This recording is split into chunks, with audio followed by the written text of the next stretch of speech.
मित्रों नमस्कार, जी mind take के प्लेटफॉर्म पर आप सभी का स्वागत है। फरवरी 2023 ट्रिपल सी की परीक्षा के एडमिट कार्ड रिलीज कर दिए गए होंगे। आप सब लोगों ने काफ़ी कुछ पढ़ लिया होगा, तो चलिए आज आपको कराते हैं कुछ महत्वपूर्ण क्वेश्चनों का अभ्यास, जिसके क्रम में सबसे पहला सवाल है, किसी टेक्स्ट को इटैलिक में बदलने की शॉर्टकट कुंजी क्या होती है? Ctrl+I, Ctrl+L, Ctrl+K या Ctrl+D। तो देखिए, टेक्स्ट को अगर आप इटैलिक का मतलब समझते होंगे तो इसका मतलब है कि तिरछे में कर देना। तो तिरछे में करने के लिए सपोज दैट कि हमने ये कोई वर्ड ऐसे लिखा हुआ है और इसको करना है टेढ़े में, तो सबसे पहले करते हैं सेलेक्ट और यहाँ कर देते हैं क्लिक। इसी काम को करने के लिए आप Ctrl+I का उपयोग करके इसको बदल पाएंगे, इसलिए इसका आंसर हो जाएगा ये वाला। इसके अतिरिक्त और भी याद रखिएगा, Ctrl+B जो होता है उससे बोल्ड करते हैं और अंडरलाइन करने के लिए Ctrl+U का उपयोग किया जाता है। और अगर आप डबल अंडरलाइन करना चाहते हैं, डबल अंडरलाइन का मतलब ऐसे ऐसे दो अंडरलाइन करना चाहते हो, तो Ctrl+D का उपयोग करेंगे और Ctrl+K से हाइपरलिंक बनाया जाता है, जबकि इससे क्या होता है, अलाइनमेंट सही किया जाता है लेफ्ट वाला। अगला सवाल है, डिजी लॉकर को कब जारी किया गया था? तो डिजी लॉकर को जारी किया गया था जुलाई 2015 में। तो सबसे पहले जान लीजिए डिजिटल लॉकर है क्या चीज़। डिजिटल लॉकर एक तरह का क्लाउड आधारित यह सर्विस है जिसको भारत सरकार ने जारी किया था। इसमें विभिन्न विभागों द्वारा जारी किए गए दस्तावेजों को आप प्राप्त कर सकते हो, उन्हें रख सकते हो और या फिर उन्हें डाउनलोड कर सकते हो। इवन अपनी तरफ से भी विभिन्न डॉक्यूमेंटों को यहाँ पर सेव भी किया जा सकता है। इसके लिए 1 GB का स्पेस आपको इस क्लाउड सर्विस में उपलब्ध होता है या मिलता है। तो इस तरह से इसका आंसर हो जाएगा जुलाई 2015। अगले सवाल की तरफ चलते हैं। 3.5 इंच की एक फ्लॉपी डिस्क की क्षमता क्या होती है? मतलब एक फ्लॉपी है, फ्लॉपी मतलब बहुत पहले यूज होती थी सेकेंडरी मेमोरी के तौर पर, जिसमें डेटा को स्टोर किया जाता था परमानेंटली। तो 3.5 इंच की फ्लॉपी आती थी, इसमें डेटा को स्टोर करने की जो क्षमता होती थी 1.44 MB की हुआ करती थी। क्वेश्चन नंबर 4 देखते हैं, एम कवच से क्या आशय है? एम कवच क्या है? एक ऑपरेटिंग सिस्टम है, ई गवर्नेंस सर्विस है, डिजिटल पेमेंट ऐप है या फिर मोबाइल ऐप है?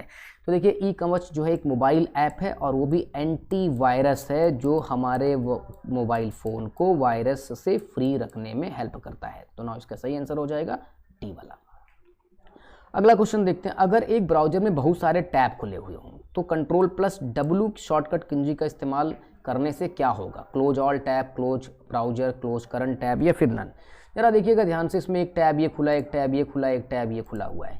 अब आपको करना क्या है कि मान लीजिए आप इस टैब में काम कर रहे हो, इसको बंद करना, तो आप यहाँ से क्लिक करोगे बंद हो जाएगा। लेकिन Ctrl+W कीबोर्ड शॉर्टकट आप यूज़ करोगे तो जो टैब अभी मैंने खोला था वो बंद हो जाएगा। अब नहीं बंद करूँगा, नहीं तो ये भी बंद हो जाएगा।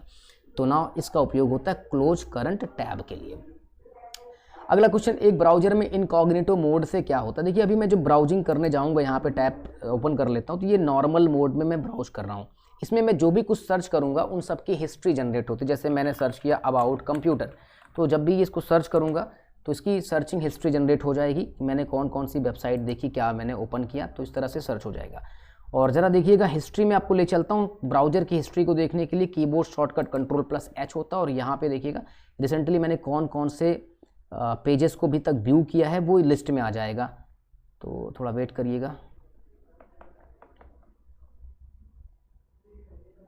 देखिए, ये हिस्ट्री आई और ये देखिए मैंने अभी ओपन किया था। इतने सारे कंटेंट मैंने देखे थे लास्ट टाइम पर, तो बस तो हिस्ट्री वगैरह हमारी सेव होती है। अगर आप प्राइवेट ब्राउजिंग में आ जाते हो, जिसको गूगल क्रोम में इनकॉग्निटो के नाम से जाना जाता है, तो इस मोड में अगर आप ब्राउजिंग करोगे तो आपकी जो हिस्ट्री होगी, आपकी जो कुकीज़ होगी, वह सब कुछ भी यहाँ पे स्टोर होने वाला नहीं होगा। तो फिर से सुन लीजिएगा क्या मैंने बताया।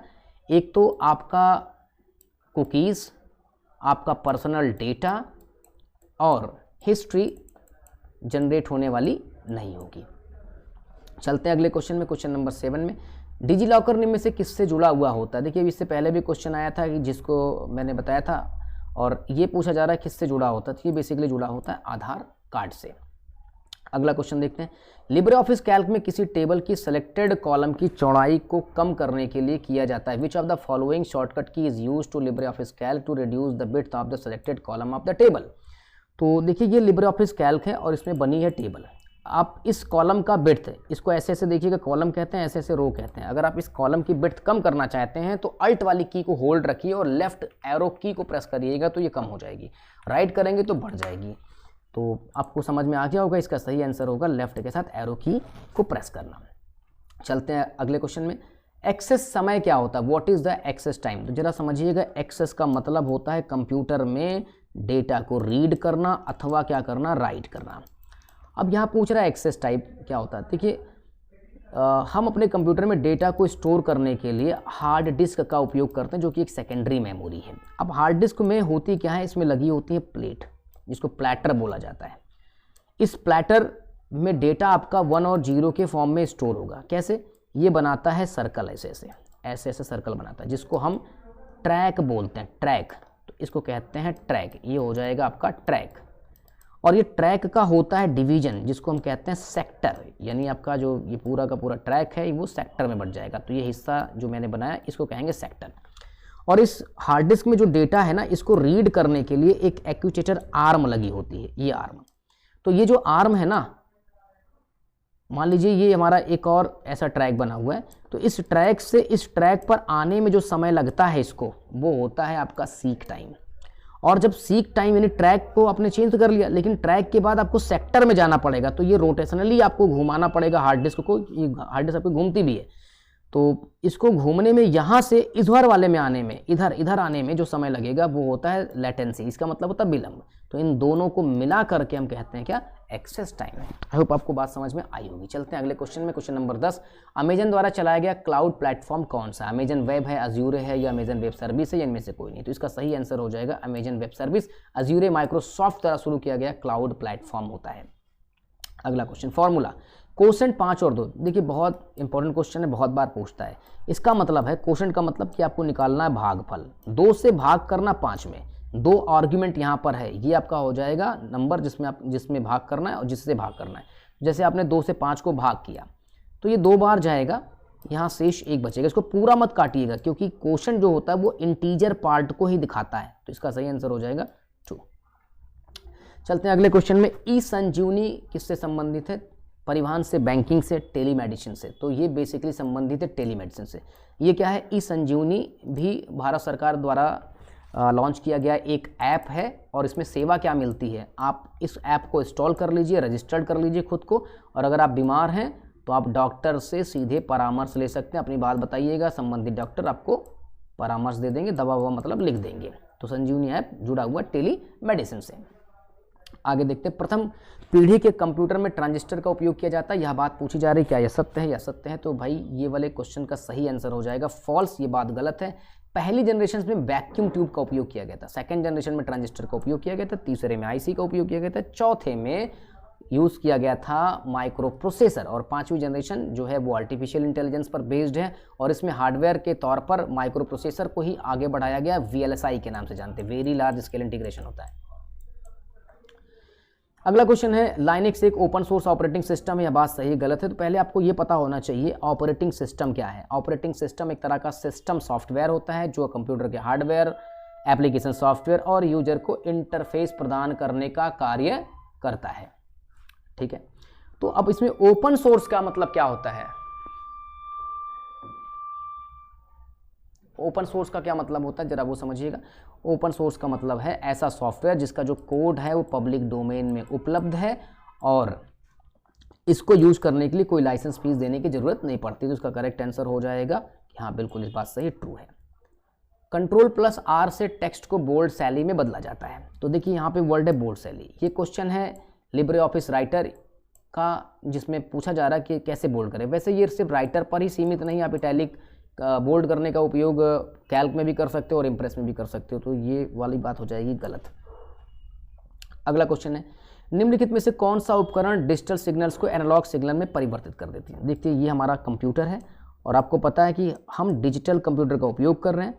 तो डिजिटल कंप्यूटर में सारे सिग्नल डिजिटल फॉर्म में आएंगे। मान लीजिए आपने कोई इंटरनेट का कनेक्शन ले लिया, इंटरनेट के कनेक्शन से जो सिग्नल्स आएगा, ऑप्टिकल फाइबर की बात नहीं कर रहा हूँ, वो आएगा एनालॉग नेचर में, ऐसे कंटिन्यूअस सिग्नल्स में।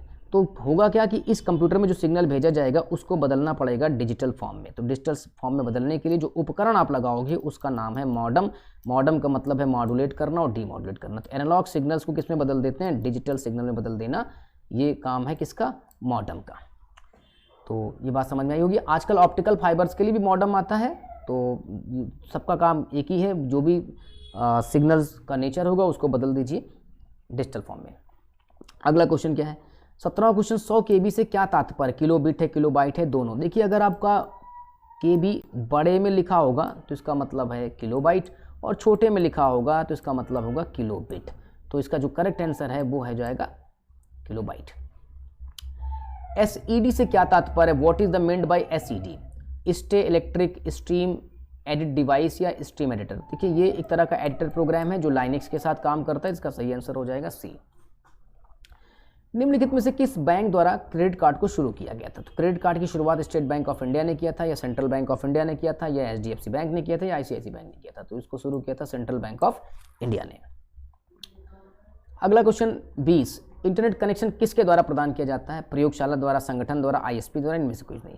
सपोज दैट आपको इंटरनेट की ज़रूरत है तो आप इंटरनेट किससे लेने जाएंगे, इंटरनेट का कनेक्शन आपको लेना पड़ेगा। तो ये कनेक्शन आप लेोगे किससे, ISP से, इंटरनेट सर्विस प्रोवाइडर से, जैसे कि BSNL से लेंगे, वोडाफोन से लेंगे, जियो से, या फिर एयरटेल से कनेक्शन आप लेंगे। तो ये जितनी कंपनीज का नाम मैंने बताया ये सब के सब ISP कहलाती है, इंटरनेट सर्विस प्रोवाइडर कहलाती है।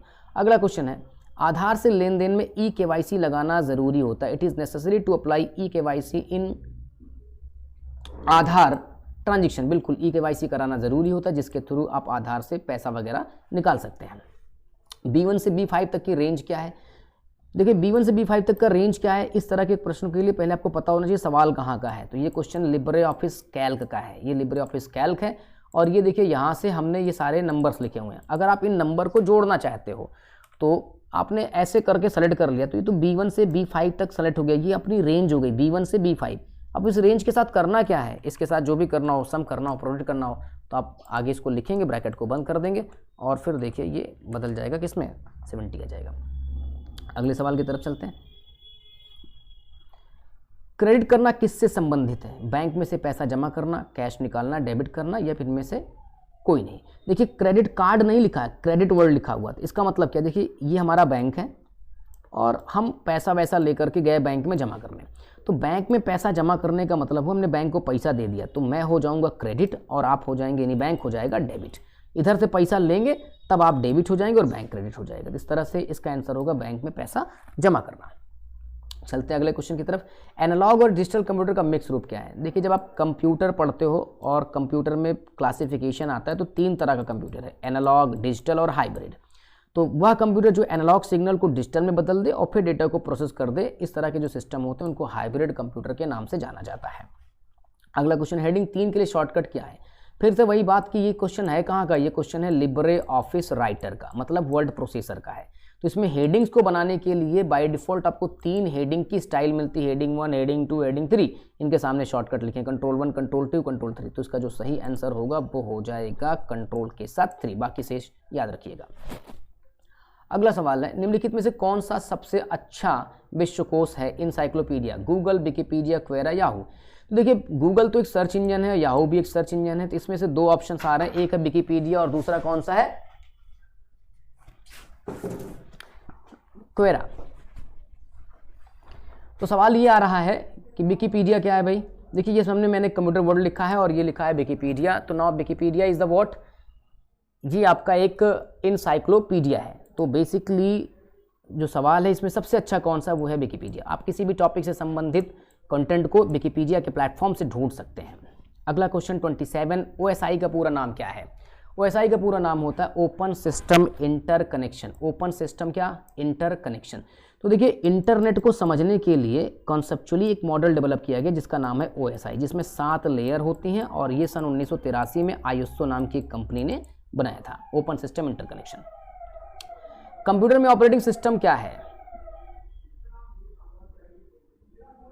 देखिए ऑपरेटिंग सिस्टम एक तरह का सिस्टम सॉफ्टवेयर होता है, तो इसमें दिए गए विकल्पों में से कंप्यूटर को आसानी से प्रयोग करने लायक बनाता है आपका ऑपरेटिंग सिस्टम। ट्विटर में हैश का क्या यूज होता है, किसी विषय पर चर्चा करना, किसी को टैग करना, किसी को मैसेज भेजना, उपयुक्त में से सब। देखिए ट्विटर क्या है, ट्विटर एक micro blogging social networking platform है जो 2006 में एग्जिस्टेंस में आया, जिसको जैक डॉर्सी ने शुरू किया था। आप इसमें संक्षिप्त मैसेज किसी को भेज सकते हैं और मैसेज का अभी का जो तय सीमा है शब्द की वो है 280 कैरेक्टर की। अगर आप किसी को मैसेज भेजते हो तो उसको टैग करना बोलते हैं, @ के साथ उसका नाम लिख देते हो, ये टैग हो जाता है, उसको देखने लगता है। लेकिन अगर आप किसी विषय पर चर्चा करना चाहते हो, जैसे ट्रिपल सी एग्ज़ाम के बारे में हमें बात करनी है, तो हम इसको हैज़ लगा करके इस वर्ड को लिख देंगे, तो ये कहलाएगा क्या, टैग करना, किसी विषय पर चर्चा करना। सेव एज करने का शॉर्टकट कुंजी क्या है? देखिए ये क्वेश्चन माइक्रोसॉफ्ट वर्ड का है और माइक्रोसॉफ्ट वर्ड आपके पेपर में नहीं है, तो बेसिकली आपका इसका शॉर्टकट जो याद करना, कंट्रोल शिफ्ट के साथ एस वाला बटन याद करके रखिएगा, कंट्रोल शिफ्ट के साथ एस प्रेस करिएगा, जिससे कि आप फाइल को सेव एज कर पाने में सक्षम होंगे। अगले क्वेश्चन की तरफ चलते हैं। ये है ब्लॉकचेन टेक्नोलॉजी क्या है? बिटकॉइन में इस्तेमाल होने वाली टेक्नोलॉजी, सुरक्षित लेन देन में सहायक, या ए और बी दोनों। तो सबसे पहले आप समझो ब्लॉकचेन क्या है। मान लीजिए कि ये हमारा एक कंप्यूटर नेटवर्क है, एक कंप्यूटर नेटवर्क है जिसमें ये सारे कंप्यूटर आपस में एक दूसरे से जुड़े हुए हैं, ये बन गया हमारा नेटवर्क।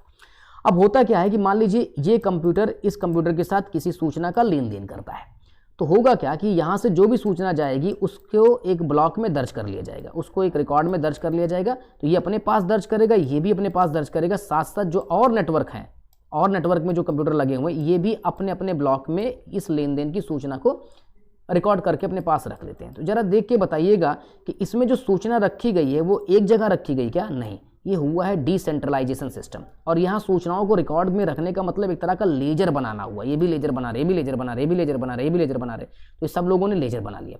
तो ब्लॉकचेन एक तरह की डिस्ट्रीब्यूटेड लेजर सिस्टम होती है जिसमें सूचनाओं को ब्लॉक वाइज रखते हुए चले जाते हैं। इसका फायदा क्या है कि आप इसमें कभी हेरफेर नहीं कर सकते हैं, और ये सब सिस्टम जो होता है इसमें प्रोटोकॉल्स, क्रिप्टोग्राफी और इंटरनेट के मदद से पूरा ब्लॉकचेन टेक्नोलॉजी काम करती है। इस टेक्नोलॉजी पर सबसे पहले एक कॉइन जनरेट की गई थी, डिजिटल कॉइन, जिसका नाम है बिटकॉइन, और इसको बनाने का जो क्रेडिट है वो सतोशी नाकामोरा को जाता है। आज के समय में बहुत सारी ब्लॉकचेन आधारित क्रिप्टो करेंसीज मार्केट में मौजूद हैं, जिसमें एक नाम बिटकॉइन का भी है। तो कुल मिलाकर के इसका सही आंसर हो जाएगा सी। और अगला क्वेश्चन और आज की क्लास का आखिरी क्वेश्चन, फेसबुक में अधिकतम कितने फ्रेंड हो सकते हैं? तो फेसबुक एक तरह का सोशल नेटवर्किंग प्लेटफॉर्म है जिस पर आप मैसेज पोस्ट कर सकते हो, वीडियो अपलोड कर सकते हो। तो इसमें आपके जो फ्रेंड की लिस्ट है वो अधिकतम 5000 होती है। तो आई होप आपको ये एक्सरसाइज करके मज़ा आया होगा। इसी तरह की वीडियो पाने के लिए आप चैनल को कर लीजिएगा सब्सक्राइब, और लाइक और कमेंट करके बताइएगा कि आपको ये वीडियो कैसा लगा। That's all, thank you.